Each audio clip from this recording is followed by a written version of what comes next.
In keeping with the theme around redundancy, I'm going to talk about suitable alternative employment today, which is a key thing to be thinking about in any redundancy process.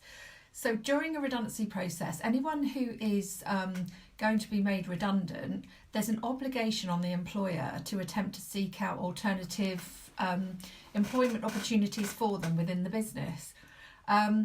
Whether a vacancy is considered to be suitable would come down to things like, is the vacancy for the role, is the role similar to what they do at the moment or the same?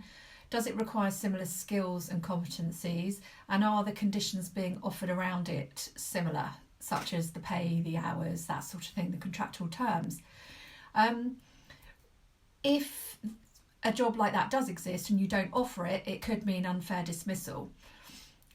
If you do find a role and you offer it to the potentially redundant employee, if they then don't accept that role, they may lose their right to redundancy pay. But it's important for you to understand why they're refusing, because it would be, if they're unreasonably refusing, they would lose their right to redundancy pay. But a lot of employers don't want people working for them that don't want to be there. So it's unusual for an employer to try to stop a redundancy payment going through. Trial periods. So if you have an employee who does accept an alternative offer, they are entitled to 4 weeks trial period. And if at the end of that period you or they don't feel that it's suitable, then they would still be entitled to their redundancy payment.